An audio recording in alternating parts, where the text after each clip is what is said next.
네, 오늘 우리에게 주신 하나님의 말씀 보도록 하겠습니다. 누가복음 14장 1절에서 11절 말씀입니다.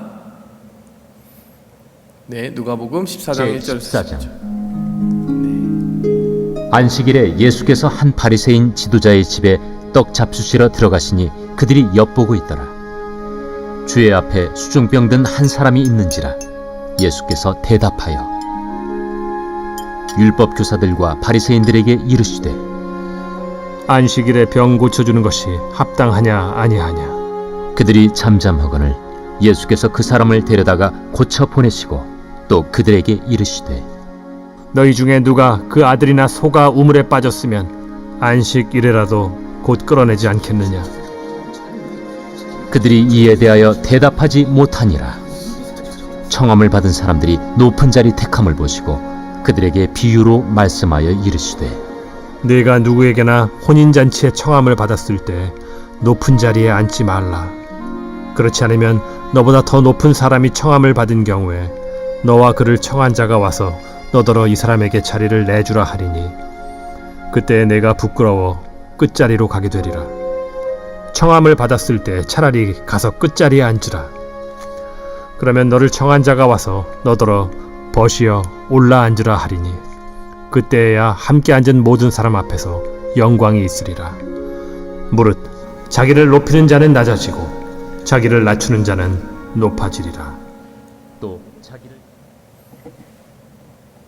할렐루야. 아멘.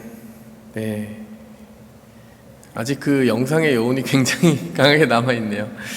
네. 우리 공동체가 어떻게 하나님을 사모하고 또 서로 사랑하면서 이렇게 공동체를 이루어왔는지에 대한 어떤 짧은 영상이지만 그 과거의 시간들이 떠올라서 감동이 되고 또 다시 한번 새 힘을 얻게 되는 짧은 영상이지만 결코 짧게 느껴지지 않는 그런 영상이었던 것 같습니다. 하나님께서 주신 이 교회라고 하는 곳이 정말로 그렇게 아름다운 사랑으로 넘쳐나는 다른 세상에서 어떤 세상에서도 줄 수 없는 안식이 있는 공간이라는 것, 또 그 관계 안에 우리가 하나님으로부터 받는 사랑을 서로를 통해 확인할 수 있는 정말 하나님의 유일한 선물이라는 것, 이 세상을 향한 선물이라는 것을 여러분이 잊지 않고 또 교회를 사랑하고 또 그 교회 안에 이루어지는 그 모든 교제를 사랑하면서 여러분 이 시간들을 잘 이기고 승리했으면 좋겠습니다. 자, 오늘 이 본문 말씀은 바로 이 아름다운 교회의 모습이 어떠해야 되는지에 대해서 예수님께서 다시 한번 도전해 주시는 그 말씀이라고 볼 수 있어요. 우리가 지난 시간에 어떤 본문을 다루었는지 여러분 기억하실 것입니다. 좁은 문으로 들어가기를 힘쓰라. 네, 그곳으로 들어가기를 청하여도 들어가지 못하는 자가 많으리라. 이렇게 이야기를 해 주셨습니다. 정말로 하나님과의 그 마음과 살아있는 교제 가운데 우리가 살아가지 아니하면 정말, 그리고 우리가 그 복음을 위해서 어떠한 정말 가치라도 그 복음의 가치보다 앞설 수 없다라는 그 우선순위가 확실히 세워지지 아니하면 우리는 천국에 그 들어가는 특권, 그 천국의 생명을 누리는 결말을 맛볼 수 없게 될 것입니다. 여러분, 여기까지 지난 시간을 살펴보았는데 여러분, 바리새인들에게는 그 말씀들이 굉장히 불편하고 또 싫어 버리고 싶은 그런 본문이 아니었는가. 여러분, 바리새인들은 그 예수님과 계속 도전하고 부딪히는 가운데 예수님이 그렇게 말씀하시는 것, 처음 된 자가 나중되고 나중된 자가 처음 된다는 그 말씀에 대해서 굉장히 불편하게 여기는 지점들이 있었어요. 왜냐? 그들도 못지않게 좁은 문을 추구한다라고 나름대로 믿고 살아왔거든요. 그들도 나름대로는 하나님의 사랑받을 일들을 남들보다 더 잘하고 있다고 생각했거든요. 그래서 만일 누가 좁은 문으로 들어가냐, 누가 그 문으로 들어갈 수 있는 권리를 얻을 수 있냐라고 묻는다면 바리새인들은 어김없이 우리들이야 라고 이야기할 만한 그런 자부심이 있는 사람들이었기 때문에 그래요. 우리가 어떻게 나중이 된다라는 거야. 우리가 당연히 처음이지. 못 가는 사람들은 우리 말고 저렇게 어떤 율법을 잘 지키지도 못하고 알지도 못하고 하나님이 누구신지 잘 모르는 이방인들과 또 죄인들이지 우리는 아니야 라고 생각하는 그런 특권의식이 있었다라는 것이죠. 그래서 예수님이 그 말씀하시는 그 말씀의 뜻을 누구보다 잘 이해하지 못했고 또 도전하고 싶고 또 가급적이면 거부하고 싶었던 사람들이 이 사람들입니다. 그 좁은 문의 주인공은 자기들이라고 생각했기 때문이에요. 그리고 자신들이 율법을 너무 잘 지켰고 하나님 앞에 더 사랑받을 만한 사람들이기 때문에 그렇다라고 주장한 사람들이었기 때문에 여러분 예수님의 그 말씀은 굉장히 거슬렸습니다. 어떻게 나중된 자가 처음 되느냐. 여러분 어쩌면 예수님을 그렇게 도전하고 싶어서 지금 오늘 본문 말씀에서 예수님을 또 그 시험의 무대 가운데 올려놓고 있는 모습이 이 바리새인들의 모습이 아닌가 생각이 듭니다. 이 본문 말씀을 통해서 여러분 우리는 두 가지 시선의 충돌을 보게 됩니다. 바리새인의 시선이 있고요, 두 번째로는 예수님의 시선이 있습니다. 우리가 이 시선이 어떻게 충돌하는지를 보면서 정말 하나님께서 원하신 하나님의 나라의 비전, 그리고 하나님이 바라보신 시선이 무엇인지 우리가 그 시선을 담고 배우기를 원합니다. 다소 왜곡되고 깨어진 시선으로 세상을 바라보고 또 하나님의 나라를 바라보는 그런 모습들이 있었다면 우리가 그것을 치유받고 나아갔으면 좋겠어요. 첫 번째로요, 오늘 바리새인들의 시선을 먼저 한번 살펴봤으면 좋겠습니다. 14장 1절을 보시면 안식일에 예수께서 한 바리새인 지도자의 집에 떡 잡수러 들어가시니 라고 나옵니다. 여러분 이 장면만 보아서는 너무나 일상적이고 정말 평범해서 더 이상 여기서 무슨 특이한 이야기를 찾아낼 수 없을 것 같아요. 그런데 그 바로 뒷부분에 14장 1절 바로 뒷부분에 뭐라고 나옵니까? 그들이 엿보고 있더라. 굉장히 이상하죠? 집에 기껏 초대해 놨는데 그 집에 가득한 바리새인들이 함께 예수님을 엿보고 있습니다. 도대체 무엇을 엿보고 싶은가? 14장 2절을 보시기 바랍니다. 주의 앞에 수종병 든 한 사람이 있는지라. 벌써 무엇이 이슈가 될 것 같은지 여러분 예감이 확실히 들지 않으십니까? 누가복음 본문을 우리와 함께 여러분 지금 계속 살펴본 여러분들이라면 기억하실 거예요. 이게 지금 한두 번 등장하는 장면이 아니라는 거 아실 겁니다. 결국에 그 뒷부분의 이야기들이 여러분의 예상대로 흘러갑니다. 예수님이 먼저 물어보세요. 율법 교사들과 바리새인들에게 물어보십니다. 안식일에 병 고쳐 주는 것이 합당하냐 아니하냐. 여러분 이 정말 대화가 어떻게 흘러가는지 아시겠죠? 14장 4절에 보니까 그들이 잠잠합니다. 잠잠하지만 여러분 한마디도 하고 있지 않지만 그들은 아마 얼굴로 말하고 있을 거예요. 미쳤어? 뭐 이런 생각을 하고 있겠죠. 안식일에 어떻게 병자를 고쳐? 병자를 고치나 안 고치나 한번 지켜보겠어. 여러분 이것이 14장 1절에 말하는 엿보고 있다라고 하는 그 동사의 정체입니다. 그들은 자세히 관찰하고 있는 거예요. 예수님이 과연 이 안식일을 존중하는 사람인가 아닌가에 대해서 이야기하고 계신 겁니다. 지금 이렇게 지켜보고 있는 겁니다.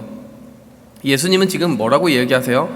안식일에 병 고쳐주는 것이 합당하냐 물어보시는 그 예수님의 의도가 무엇입니까? 당연히 합당하지. 여러분 우리가 이전 시간 본문들 기억나시는 거 있으세요? 누가복음 6장에서 그 일이 첫 번째 일어났습니다. 6장 6절에 보니까요, 또 다른 안식일의 회당에 들어가서 가르치실 때 오른손이 마른 사람이 있었어요. 이때도요 6장 7절에 보니까 서기관과 바리새인들이 예수를 고발할 증거를 찾으려고 안식일에 병을 고치는가 엿보니, 또 엿본다는 단어가 여기서 등장합니다. 그때 예수님이 하신 말씀이 안식일에 선을 행하는 것과 악을 행하는 것, 생명을 구하는 것과 죽이는 것 중에 무엇이 옳으냐. 예수님 거의 그 토시가 조금 틀릴 뿐, 내용이 틀릴 뿐 거의 비슷한 내용을 다시 반복하셨습니다. 이 비슷한 일이 누가복음 13장, 오늘 본문이 이제 14장이니까 13장 10절에서 또 있었던 일이에요. 안식일에 한 회당에서 가르치실 때 18년 동안 귀신 들렸던 그 여인, 몸을 펴지 못한 여인이 가까이 왔죠. 예수님이 네가 병에서 놓였다라고 이야기를 하십니다. 그러면서 바리새인들에게 이렇게 이야기하세요. 너희가 안식일에도 그 소와 나귀를 풀어서 물 마시는 대로 데려가지 않느냐. 아브라함의 딸인 이 자녀가 18년 동안 매여 있는 것에서 놓이는 것이 어떻게 안식일 정신과 반대될 수 있단 말이냐라고 하는 말씀을 해주셨습니다. 여러분 우리가 이미 익히 들어서 알고 있는 장면이 또 세 번째 반복된 거예요. 여러분 결국 이 안에 들어가 있는 메시지도 역시 반복되고 있다고 볼 수 있습니다. 우리가 익숙하게 잘 알고 있어요. 바리새인들은 어떤 의도를 가지고 있습니까? 아무리 그래도 절대 타협할 수 없는 게 뭐라고요? 율법의 형식이고 우리가 정한 전통이고 규칙이다. 그렇기 때문에 병자를 고쳐서는 안 돼라고 생각하는 것이 이들의 확고한 신념이었어요. 제가 여러분과 나눈 그 지난 이 세 본문을 거쳐 올 때마다 나눈 게 무엇입니까? 분명히 율법에서는 이렇게 세세한 규칙까지 구속하고 있지 않다라고 여러분들에게 확인시켜줬어요. 뭐 물을 뜨러 가는 것, 뭐 바느질 해도 되느냐, 글자를 두 번째 쓰면은 율법을 어기는 거냐, 안식일의 구체적인 규정들은 누가 만든 거라고요? 이 바리새인들이 적용한 것입니다. 그렇기 때문에 여러분, 벌써 이 병자를 고치지 않는 것이 안식일을 지키는 것이다, 안식일에는 아무것도 해야 되지 않기 때문에 병자도 고쳐서는 안 된다라고 적용한 것이 과연 율법 본연의 목소리인지 아니면 그들이 거기에 첨부하여 적용한 그들만의 해석인지는 너무나 뻔한 것이죠. 여러분, 율법의 정신 자체는 생명을 존중하고 그 생명을 살리는 데 있는 것입니다. 그렇기 때문에 그 정신을 무시하고 안식일을 구별하여 거룩히 지키라는 하나님의 말씀을 그렇게 기계적으로 해석해서 율법 전체가 따르고 있는 정신, 생명을 아끼고 사랑하라는 정신을 오히려 깨뜨리고 무시하고 형식만을 남겨놓는다면 여러분, 율법이 정말 그들의 전통, 그들이 해석한 율법에 대한 나름대로 해석과 충돌을 일으키는 결과가 되는 것이죠. 그들은 율법의 적이 되는 것입니다. 율법이 중요하지 않은 것이 아니라 율법을 이렇게 그릇되게 해석하는 그들의 해석이 문제인 것이에요. 율법주의라는 것은 이와 같이 여러분 무엇입니까? 율법의 형식에 너무나도 매여서요, 율법의 취지와 정신을 잃고 오히려 율법이 주신 본뜻, 생명을 사랑하고 아끼라는 그 본뜻과 모순된 주장을 하게 되는 것이 바로 율법주의입니다. 그래서 여러분, 규칙에 너무 사로잡혀서 여러분 정신을 잃게 된다면 그것은 정말 잘못된 일을 저지르고 있는 것이라는 것이죠. 여러분, 최근에 이 안식일에 대해서 안식일이 얼마나 소중한 것인데 그 안식일을 범할 수 있느냐, 이런 비슷한 종류의 목소리를 저는 한국 사회에서 들어본 적이 있습니다. 안식일과 비슷한 정도의 무게로 한국 사회에서 잘 지켜지고 있는 그런 신앙의 전통이 있습니다. 무엇이죠? 주일 성수입니다. 주일을 거룩하게 지키라. 거룩할 성, 수, 지킬 수 해서 주일을 거룩하게 지키라.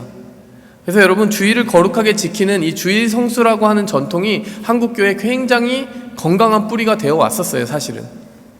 그래서 여러분, 어떤 정말 보수적이고 엄격한 교회는 심지어요, 주일에는 가게에 가서 뭔가 사 먹거나 물건을 사기 위해 돈을 쓰는 일조차도 금지하는 일들이 있었어요. 그것은 그들이 이제 해석한 전통이겠죠. 자기들의 어떤 이익과 욕망을 추구하는 것을 절제하겠다라고 하는 결단이었을 것입니다. 근데 여러분, 거기에도 항상 문제가 뒤따랐어요. 그 규칙이 너무나 엄격할 때 그 규칙을 어기는 것에 대해서 조금의 관용도 보이지 않고 그 사람들을 정죄하거나 비판하는 일들이 뒤따랐습니다. 여러분, 그러나 여러분, 주일 성수 자체를 여러분 상식적인 선 안에서 잘 지켜가는 것이 교회의 또 건전한 뿌리가 되었다는 것도 부인할 수가 없습니다. 왜 그렇습니까? 여러분, 우리가 정말 일주일을 살면서 분주함에 밀려서 계속하여 쉬지 못하는 그런 습성을 가지고 있기 때문에 여러분, 멈추고 하나님의 말씀 앞에 다가가 예배를 드리는 그 날을 구별한다는 것은 여러분, 그 자체로 안식일 정신에 아주 충실한 것이고 또 우리의 영혼에 새로운 생명을 불어넣는 것이기 때문에 그렇습니다. 여러분, 우리가 그것으로 말미암아 그 규칙이 너무나 완고해서 불필요한 규칙을 더하지만 않는다면 여러분, 주의를 잘 지키고 하나님 앞에 예배한다는 것은 정말 우리의 영혼을 살리는 것이라는 거죠.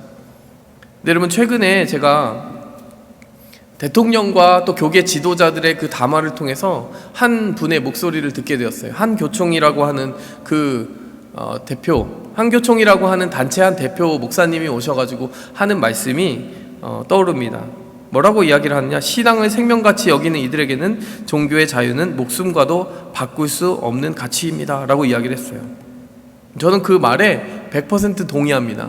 그 말의 액면 내용 너무나 좋아요. 생명보다 더 귀한 가치가 예배에 있다는 것을 저는 인정해요. 그리고 여러분, 제가 존경하는 목사님 중에 주기철 목사님, 여러분, 일제시대 때 신사참배를 반대하고 또 천황을 향한 경례를 반대하여서 그 주기철 목사님이 얼마나 고난을 당했습니까? 주일 예배를 드리지 못하게 계속해서 일제가 반대할 때 이 주기철 목사님은 꿋꿋하게 그 예배의 자리를 지키기 위해 애썼고 또 끌려가서 여러 번 고문을 당했고 여러분, 광복을 불과 몇 개월 앞두고 그 고문의 결과로 돌아가시게 됐어요. 여러분, 심지어는 교단에서도 주기철 목사님을 파문할 정도로 일제시대가 정말 우리 교회에 가져다 주었던 시련이라는 것은 엄청났습니다. 교단에 엄청난 압력이 가해졌던 것이죠. 일제시대가 다 지나고 보니까 교회가 너무 그 사실이 부끄러웠어요. 오히려 하나님을 위해서 살았던 그 종을 우리가 지켜주지 못하고 변호해주지 못한 것에 대해서 너무나 부끄러운 심령을 가지고 회개한 일들이 그 이후의 세대들에게 이어지게 되었습니다. 그래서 주기철 목사님의 이름은 다시 한번 복권이 되고, 그리고 그 순교의 정신을 잘 따르자라고 하는 무리들이 많아졌죠. 여러분, 이런 비슷한 목소리를 가지고 지금 얘기한 거예요. 대면 예배를 금지하는 것은 예배를 목숨보다 귀중한 가치를 삼고 지금 하나님을 섬겨온 우리에게 그 목숨을 포기하라고 하는 것과 같습니다. 그 목사님의 말의 액면 내용과 중심, 그리고 본인은 너무나 제가 동의하겠어요. 그런데 우리가 조금 더 생각을 해본다면 그 생각에도 다소 무리가 있다라는 것을 알게 됩니다. 어떤 부분을 알게 되죠? 일제시대와 지금 이 대면 예배, 비대면 예배 시대는 전혀 다른 컨텍스트라는 거예요. 일제시대는 왜 예배를 금지했습니까? 예배를 하는 것 자체가 천황 숭배와 충돌하기 때문이에요. 그러니까 너희는 천황을 숭배할래, 하나님을 숭배할래, 이거 둘 중에 하나 고르라는 거였습니다. 한마디로 기독교인이 절대 따를 수 없는 우상 숭배에 대한 명령이 그 안에 감춰져 있었어요. 감춰져 있는 게 아니라 드러내놓고 그렇게 이야기한 겁니다. 천황이 너희가 믿는 그 종교보다 먼저야, 하나님보다 먼저야, 천황이 신이야 라고 이야기를 했기 때문이에요.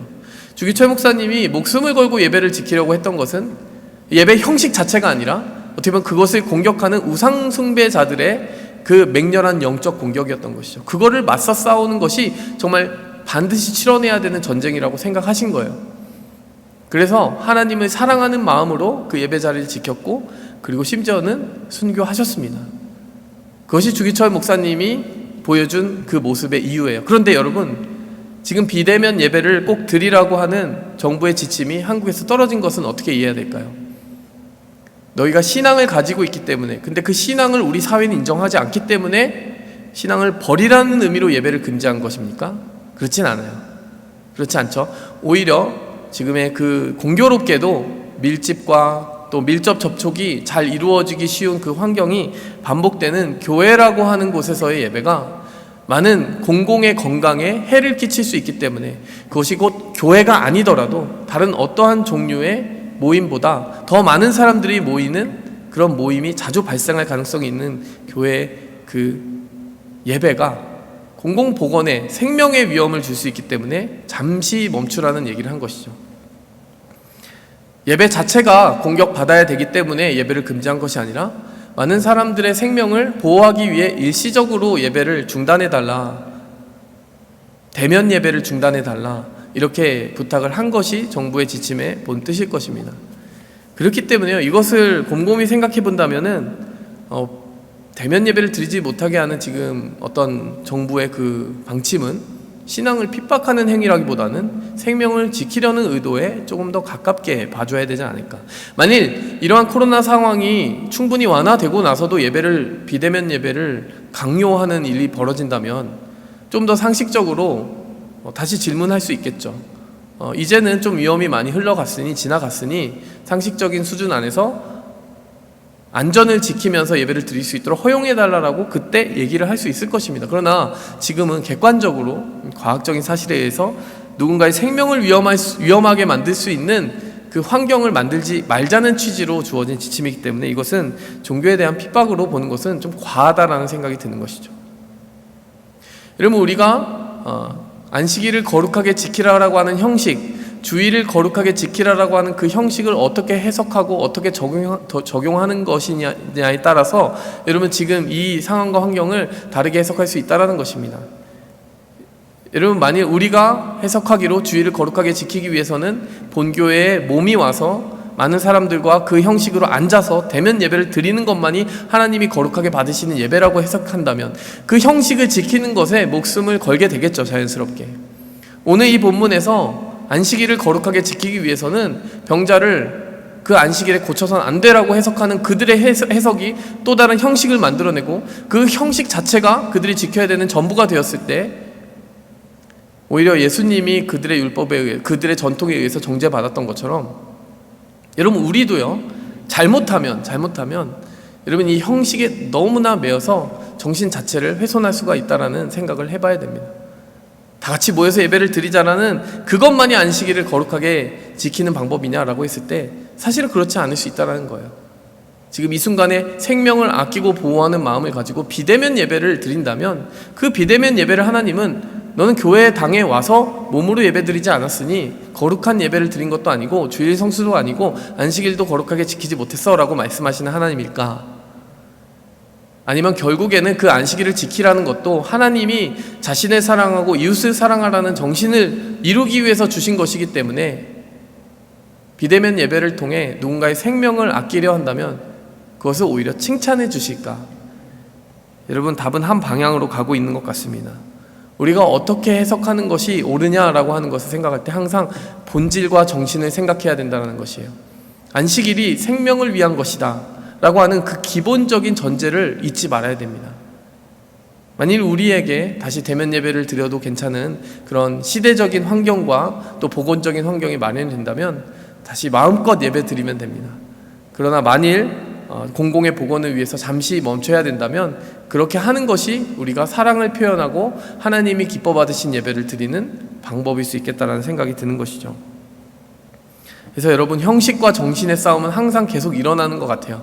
이렇게 어떤 것이 그 정신을 충실하게 정말 구현하는 인바디, 그러니까 체화시키는 형식인가 또 전통인가 라고 하는 것에 대해서는 우리의 해석이 계속하여 여러분 부지런하게 이루어져야 된다는 생각이 듭니다.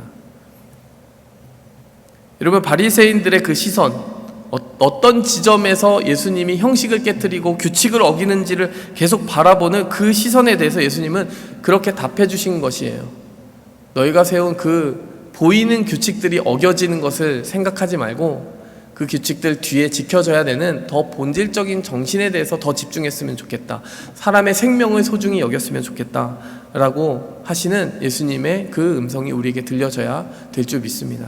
제가 이 부분에 대해서 좀 의견이 다른 분과 주중에 대화를 나눴어요. 근데 그분이 이렇게 얘기하시더라고요. 사실 죽어도 괜찮지 않나요? 믿는 사람은 죽으면 천국 가잖아요. 이렇게 이야기하시더라고요. 그래서 예배의 가치가 덜 절대적인 것이기 때문에 그러다가 죽어도 순교 아닙니까? 뭐 이런 얘기를 하시더라고요. 제가 그분께 어떤 답을 드렸냐면, 믿는 우리가 죽어서 예배드리다 죽어서 순교자의 마음으로 하나님 품에 가는 거 참 좋겠는데 만약 우리가 질병을 퍼뜨리는 한 요소가 되어서 믿지 않는 사람이 그로 말미암아 죽게 되면 어떻게 합니까? 여러분, 그 사람은 죽어도 좋은 사람은 아니잖아요. 지금 죽으면 복음을 못 듣고 죽는 사람이잖아요. 그렇다면 우리는 그의 육의 생명만 위험에 빠뜨린 게 아니라 영의 생명도 위험에 빠뜨리는 것이겠죠. 우리 자신에 대한 관심에 몰입되어 있느라 다른 이웃에 대한 생명을 아끼지 않는 것, 이것도 또 다른 형식주의, 율법주의의 맹점입니다. 오늘 이 본문에 나타난 사람들도 마찬가지예요.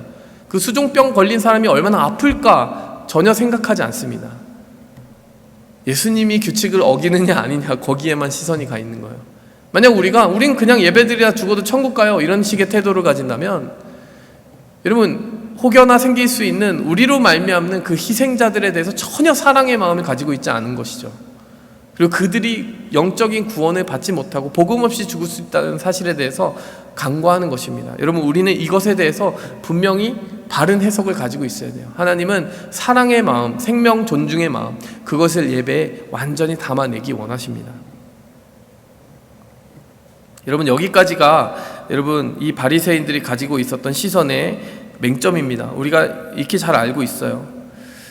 근데 조금 더 극적으로 이 바리새인들의 문제를 드러낼 수 있는 그런 세팅이 있습니다. 무엇일까요? 여러분, 오늘 이 본문 말씀을 보면, 자, 14장 1절에 보니까요, 안식일이었고요, 바리새인 지도자의 집에 떡 잡수시러 들어갔습니다. 여러분, 이 본문 말씀에서 이 바리새인들의 그 문제를 드러내는 여러분 또 다른 정보가 우리에게 있어요. 그게 뭐냐면 바리새인 지도자의 집에 들어갔다라는 겁니다. 집에 들어갔다라는 것이 왜 문제가 될까요? 여러분, 이 당시에는요, 안식일이라고 하는 것이 너무나 엄격한 규정이었기 때문에 안식일에는 불을 피워서도 안 되고 요리를 해서도 안 되는 시절이었습니다. 그렇기 때문에 누군가를 집에 초대해서 떡을 베푼다, 밥을 베푼다라고 하는 것이 지금처럼 뭐 쉽게 이루어질 수 있는 게 아니에요. 안식일을 준비하는 안식일 준비일이 따로 그 전날에 있었습니다. 그 말은 여러분, 안식일에 누군가를 초대해서 식사를 대접하고자 한다면 그 식사를 언제 준비해야 된다는 겁니까? 전날 다 준비해 놔야 돼요. 전날 많은 게스트를 초대하고자 한다면 여러분 명수를 잘 알아야 될까요? 말아야 될까요? 명수를 다 하나하나 알아야 돼요. RSVP도 받아야 되고요. 정확하게 몇 명이 올지 알아야 미리 그 인분에 맞는 음식을 정확하게 준비해 놓죠. 그날 와서 부랴부랴 준비할 수 없습니다. 정확히 그것을 준비하기 위해서 전날 다 준비해야 되는 것이죠. 지금 예수님이 이 날에 바리새인 지도자의 집에 들어가셨다는 것은 예배 드리고 나서 회당에서 말씀을 전하시고 나서 그냥 오늘은 한번 저 지도자의 집에 가볼까? 저 집에 가서 밥 먹어도 됩니까? 이렇게 예수님 말씀한 상황은 아니라는 거예요. 이 바리새인 지도자가 사전에 이미 예수님을 이 안식일에 이 집으로 초대할 것을 계획하셨을 가능성이 훨씬 더 높은 겁니다. 여러분, 아까 우리가 함께 살펴본 그 안식일 논쟁들, 누가복음 6장과 누가복음 13장에서는요 그런 문제는 이슈는 없었어요. 그런 상황과 환경은 없었습니다. 그땐 다 회당이었고요, 다 바깥이었습니다. 근데 지금 이 상황은 뭡니까? 바리새인이 굳이 자기의 집으로 계획적으로 초대를 한 것입니다. 근데 계획적으로 초대했다라고 하는 제 뉘앙스가 여러분 1절과 2절 사이를 가면서 좀 더 강화될 거예요. 여러분 한번 보시겠습니다. 엿보고 있더라. 그런데 2절에 딱 보니까요 뭡니까? 주의 앞에 누가 있습니까? 수종병 든 사람이 있는지라. 여러분, 예수님이 지금 들어가시니가 1절이었고 2절에 보니까 주님의 앞에 누가 있습니까? 병든 사람이 있습니다. 여러분, 이 병든 사람은 예수님을 만나러 온 사람일까요? 아니면 바리새인들이 미리 데려다가 예수님이 오시면 마주치도록 그 앞에 둔 사람들일까요? 사실 바리새인이 예수님을 초대한 일이 예전에도 있었어요. 누가복음 6장에도 있었습니다. 그때 어떤 일이 예수님이 이제 그 초대하셨을 때가 있었죠. 6장이 아니라 누가복음 7장에 있었습니다. 그 동네에 죄를 지은 한 여자가 있어서 예수께서 바리새인 집에 앉아 계심을 알고 향유 담은 옥합을 가지고 와서 앉는지라. 여러분, 이 본문 기억하시죠? 향유 옥합 가지고 와서 다 깨뜨린 다음에 예수님의 발을 씻어준 그 여인의 이야기. 예수님이 이때도 바리새인 집에 초대받아서 가 있었습니다. 근데 여러분, 차이점이 있어요. 안식일이 아니었습니다. 그리고 이 여인은 예수님이 오셨다라는 소문을 듣고 그때 가서 그렇게 향유를 깨트리는 모습을 보여줍니다. 근데 오늘 이 본문 말씀은 어때요? 예수님이 이미 그 집에 초대받은 것이 정황상 확실하고 미리 다 예비된 세팅인데 예수님이 들어가니까 그 사람이 거기 와 있는 거예요. 여러분, 이것은 어떤 상황이라고 여러분 이해하는 것이 좋을까요? 예수님이 분명히 이 병자를 마주치게 되면 어떻게 할 것이라고 예상하는 거예요? 병자를 고쳐줄 것이라고 예상을 하는 것이죠. 그래서 그들은 그 장면을 엿보고 있다. 원어적인 해석을 따르자면 주의 깊게 살펴보고 있다라는 단어예요. 주의 깊게 살펴봤다는 것입니다. 여러분, 이 본문 말씀이 우리에게 보여주는 정말 소름 끼치는 모습은 뭐냐면 이들이 얼마나까지 그 율법을 집요하게 사랑하고 정말 집요하게 목숨 걸고 정말 그 형식을 지키려고 했냐면 예수님과 반복되는 논쟁에서 지치는 기색도 없이 이번에는 차라리 그 장면을 세팅을 해서까지 예수님이 하는 그 모습을 정확하게 잡아내겠다라고 하는 의지를 가졌다는 데 있습니다. 그 의지를 가진 거예요. 예수님을 덫에 딱 걸어서 그들이 말하는 그 규칙과 전통을 어기는 장면을 눈으로 보고야 말겠다라고 하는 장치를 다 해놓은 것이죠. 그러면 이 식탁이 편안했을 리가 없고요. 예수님의 마음이 그들을 향한 어떤 축복으로 넘쳐났을 수 있는 자연스러운 어떤 그런 환경은 아니었을 것 같아요. 분명히 여러분, 이 자리에 가득한 시선은 무엇이다? 예수님이 무엇을 깨트리는지 보는 그 시선으로 가득 찼기 때문입니다. 여러분, 그런데 두 번째 시선이 있습니다. 두 번째 시선은 무엇입니까? 바로 7절부터 나타나는 그 시선입니다. 그 자리에 예수님만 있었던 것이 아니죠. 청함을 받은 사람들이 높은 자리 택함을 보시고 그들에게 비유로 말씀하여 이르시되, 그 자리에는 누구도 있었느냐? 그렇게 미리 다 이렇게 초대가 되어서 한 자리씩 앉고 있는 사람들이 있었어요. 그런데 높은 자리를 택하는 것을 보았다. 여러분, 그때는 상석이 있었습니다. 주된 그 게스트가 있으면 그 오른쪽이나 왼쪽 자리가 높은 사람들이 앉는 자리였어요. 근데 이 사람들은 계속해서 높은 자리에 자신을 앉히고 싶은 그런 모습으로 움직였다라는 거예요. 그때 예수님이 비유로 말씀하십니다. 혼인잔치에 청함을 받았을 때 높은 자리에 앉지 마라. 만일 너보다 높은 사람이 와서 그 자리는 내가 앉을 자리니 떠나 주십시오라고 이야기했을 때 네가 얼마나 부끄러운 모습으로 뒷자리로 밀려나게 되겠느냐. 예수님이 이렇게 말씀하십니다. 지금 갑자기 예수님이 이 비유를 말씀하신 이유가 뭡니까? 여러분, 이 사람들의 이 바리새인들의 마음속의 중심을 보고 고발해 주시는 거예요. 이전까지의 시선은 뭐였습니까? 바리새인들은 예수님이 형식을 깨트리느냐 그것만 계속 유심히 살펴보고 있었다면, 예수님은 지금 그들의 마음의 중심과 동기를 꿰뚫어 보시는 시선으로 보고 계셨다는 거예요. 너네만 나 보고 있는 거 아니야. 나도 너희를 보고 있어. 여러분, 우리가 예배를 드릴 때요, 예배를 본다라고 하지 않았으면 좋겠어요. 예배를 본다는 표현은 무엇입니까? 관찰자가 따로 있고 행위자가 따로 있는 것이죠. 저는 여러분을 위해 대신 예배를 드려드리는 퍼포머고, 여러분은 거기서 예배를 관찰하는 관람자고, 여러분 그러면 이것은 예배를 잘못 이해하고 있는 것입니다. 그래서 여러분 단어와 문장을 어떻게 쓰느냐만 봐도 여러분 우리의 신학을 점검할 수 있어요. 예배는 보는 것이 아니라 드리는 것이에요. 왜 그렇습니까? 우리 모두가 참여하는 것이기 때문에 그렇습니다. 근데 여러분, 지금까지 바리새인들은 어쩌면 보고 있었어요. 계속 관찰하고 있었습니다. 그런데 여러분, 아주 불편하게도 그 보고 있던 그들에게 또 보고 계시는 하나님의 시선이 다가와서 마주치게 되는 거예요. 여러분, 예배는 어떤 공간입니까? 우리만 보는 것이 아니라 우리를 보시는 하나님의 시선을 마주치는 곳이 바로 예배예요. 그것이 불편할 수도 있고요, 정말 우리의 양심을 찌르는 시선이 될 수도 있고, 어떤 경우에는 위로의 시선이 될 수도 있고 회복의 시선이 될 수도 있습니다. 어떻게 보든 여러분, 예배에 대해서 바른 시선을 가져야 돼요. 특히 비대면 예배가 드려지는 지금과 같은 시대에 여러분, 우리는 관찰자의 자리에만 머무르기 쉽습니다.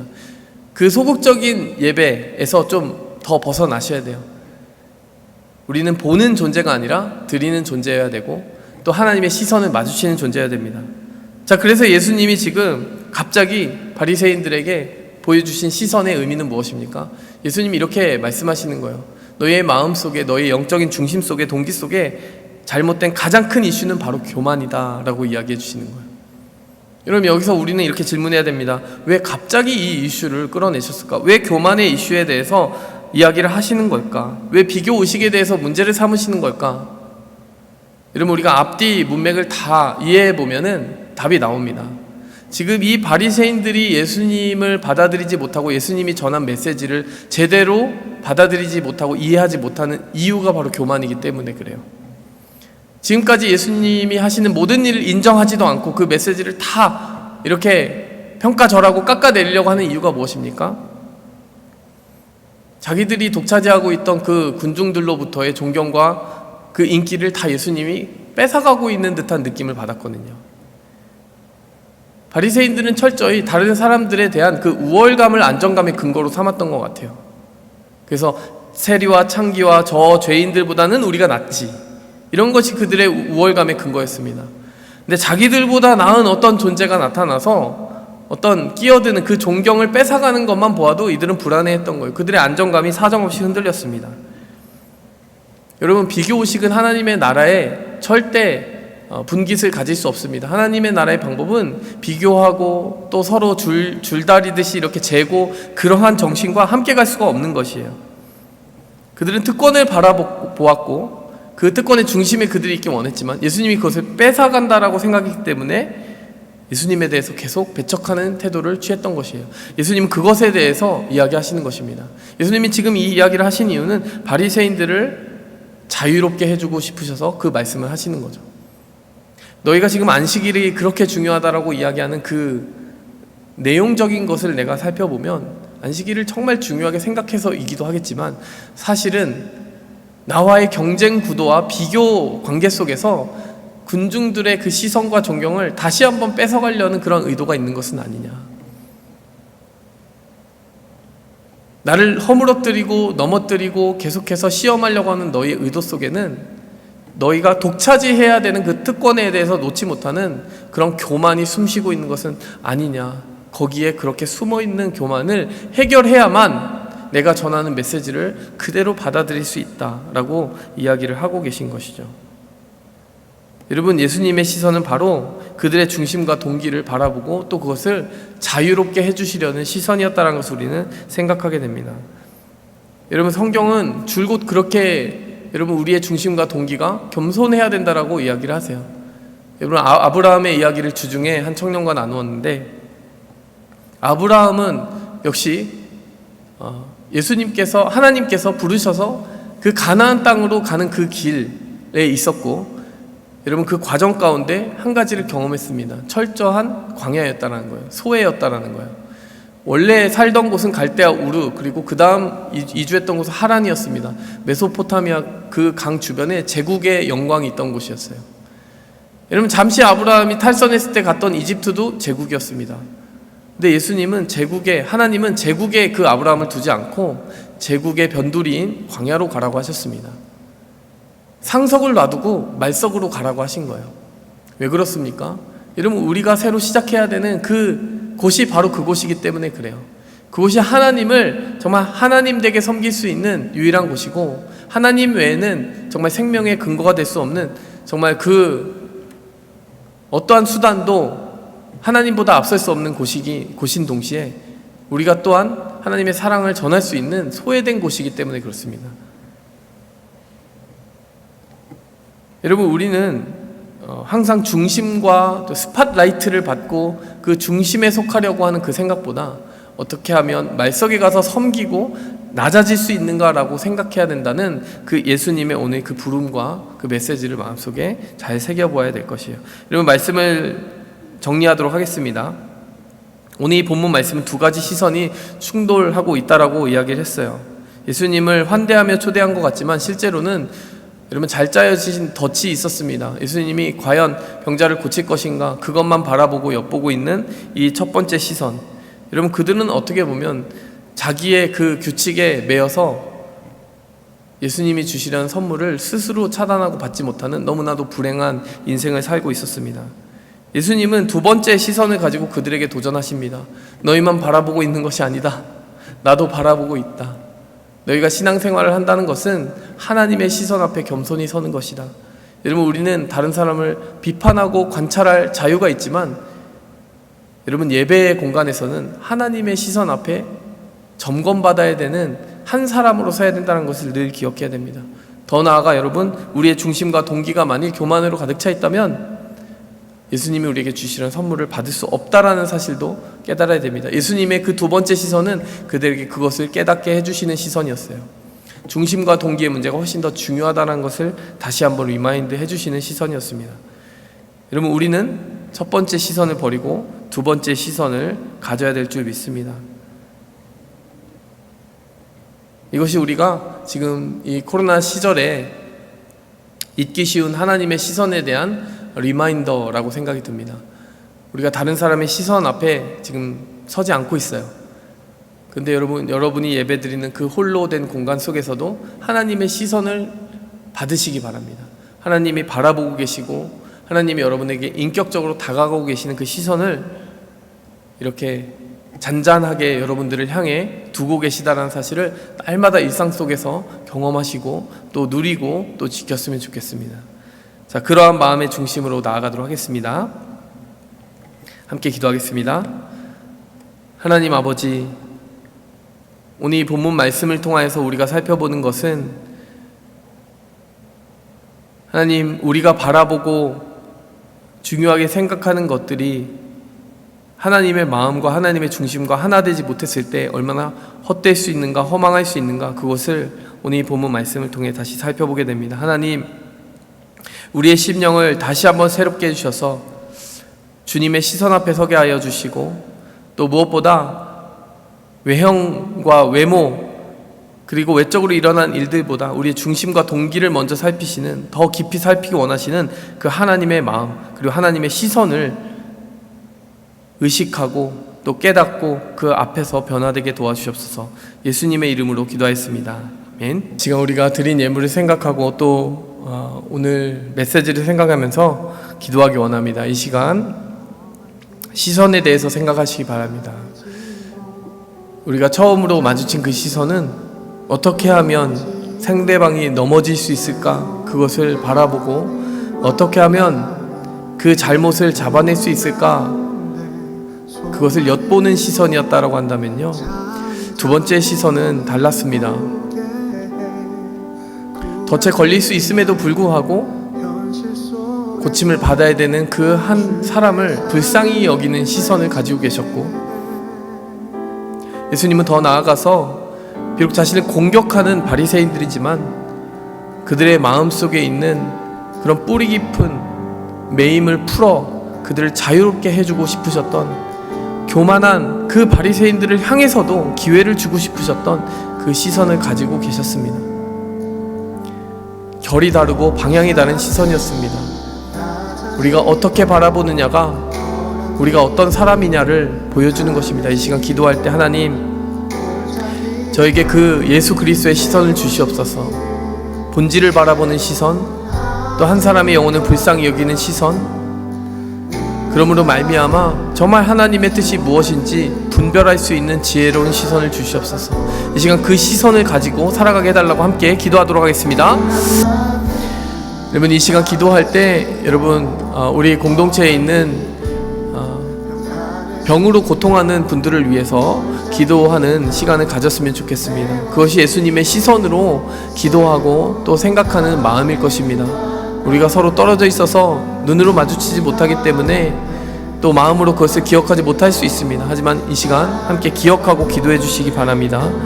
우리 교회 우리 송영경 자매 서기님이 암 수술을 마치셨습니다. 1기 갑상선 암이었는데 잘 마쳤고 여러분 회복 중에 있는데, 여러분 위해서 기도해 주셨으면 좋겠어요. 여러분, 우리 공동체에 또 암 수술을 기다리고 있는 자매가 있습니다. 여러분이 아시는 만큼 기도해 주시기 바랍니다. 뇌종양 수술을 앞두고 있는데 그 자매 정말 수술이 성공적으로 이루어질 수 있도록, 수술의 조건도 또 까다롭기 때문에 그 조건을 만드는 것도 어렵다고 합니다. 우리 기도해 주시기 바라고요. 또 우리 교회 찾아왔던 새 가족 중에도 우리의 기도를 필요로 하는 분이 있습니다. 지금 항암 치료를 하는 분이 있습니다. 여러분, 이렇게 마음속에 품고 기도해 주시기 바랍니다. 우리 가운데 약한 자들, 또 품어야 될 사람들, 기도로서 중보해 주어야 될 많은 사람들이 있습니다. 병든 분들 뿐만이 아니라 각가지 다른 삶의 이슈들을 가지고 기도 제목들이 있는 분들이 있어요. 여러분, 잊지 말고 기도해 주시고 또 함께 전심을 다하여서 그 시선으로 바라봐 주시고 예수님의 시선으로 기도해 주시기 바랍니다. 함께 기도하겠습니다. 하나님 아버지, 이 바리새인들의 좁고 협소한 마음을 우리가 탈피하기 원합니다. 하나님, 시선을 좀 더 멀리 두면 주님의 치유가 필요한, 하나님, 그리고 우리의 기도가 필요한 많은 지체들이 우리의 주변에 있음을 보게 됩니다. 하나님, 예수님의 시선, 곧 아파하는 자들을 향하여서 거침없이 나아가고 또 때로는 덫에 걸리는 것도 불사하셨던 예수님의 시선과 그 마음을 우리가 품게 도와주시옵소서. 그리하여 그 안식일의 정신을 진정으로 지키는 우리가 되게 도와주시옵소서. 하나님, 우리가 이 헌물을 드릴 때 하나님 이 헌물을 통하여서 또 하나님의 나라와 의를 위하여 쓰임받기 원합니다. 하나님, 어떠한 곳에 이 제물이 쓰여져야 되는지 우리에게 지혜를 주시고, 또 아마존을 위하여서 쓰여졌던 그 헌금도 하나님 받으셨던 것처럼 하나님, 또 우리에게 모여지는 이 헌금을 정말 선한 곳에, 하나님의 마음이 향하는 곳에, 그 시선이 향하는 곳에 제대로 사용할 수 있도록 하나님, 우리에게 부지런히 주님의 일을 꿈꾸고 생각하는 그런 마음도 허락하여 주시옵소서. 우리의 삶의 일부를 정말 우리의 것으로 생각하지 아니하고 주님의 것으로 생각하여 드렸습니다. 하나님, 그 헌물 속에서 우리의 마음을 함께 받아 주시옵소서. 예수 그리스도의 이름으로 감사하며 기도하였습니다. 아멘. 이제는 우리를 위하여 끊임없이 사랑하는 시선으로 우리를 살피시고 우리를 자유롭게 해주시는 예수 그리스도의 사랑과 또 우리를 향한 그 계획을 단 한 번도 멈추지 않으시고 우리가 그 계획들을 하나님 품 안에서, 섭리 안에서 이루어갈 수 있도록 힘주시는 하나님 아버지의 붙드심과 또 오늘도 지혜와 능력을 주셔서 본질을 향하여 더 깊어질 수 있도록 깨닫게 해주신 성령의 감화 감동 축복하시는 은혜가 이 시간 주님의 시선을 가지고 사람들을 바라보고 이웃을 바라보기 원하는, 그래서 생명을 사랑하고 아끼기 원하는 주의 모든 백성들의 삶과 그 예배드림 가운데, 그 시선 가운데 이제로부터 영원토록 그 은혜가 함께 계실지어다. 아멘.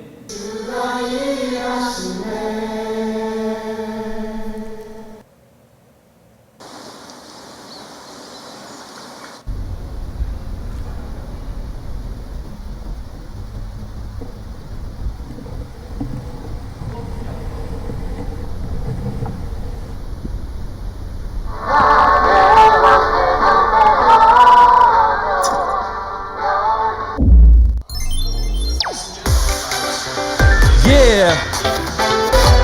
Woo. Yes. Satsu in the church. Come on. Satsu, let's go.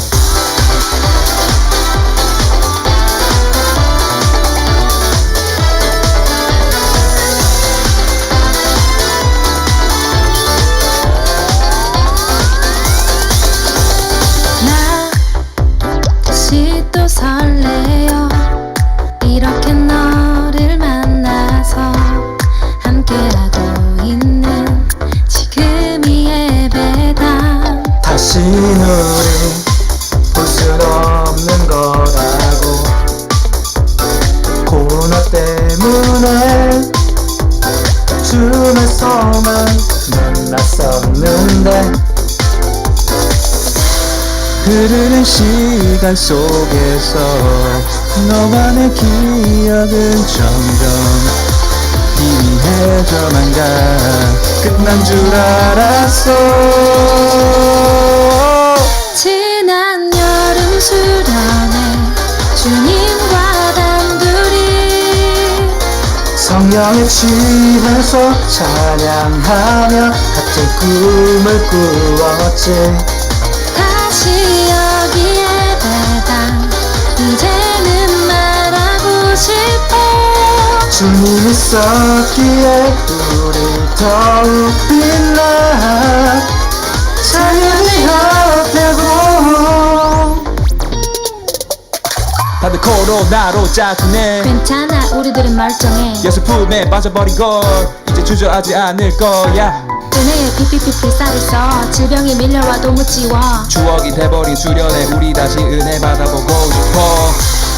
흐르는 시간 속에서 너와 내 기억은 점점 희미해져만 가.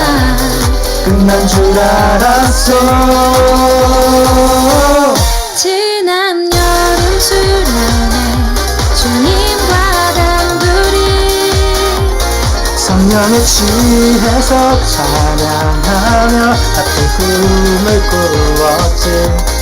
다시 여기 예배당 이제는 말하고 싶어. 주님 있었기에 우리 더욱 빛나. 자연이 협되고 시간의 강을 건너 고맙단 너와 나 소중한 추억을 영원히 간직해줘. 지난 여름 수련회 주님과 단둘이 성령에 취해서 찬양하며 같은 꿈을 꾸었지. 다시 여기 예배당 이제는 말하고 싶어. 주님 있었기에 우리 더욱 빛나.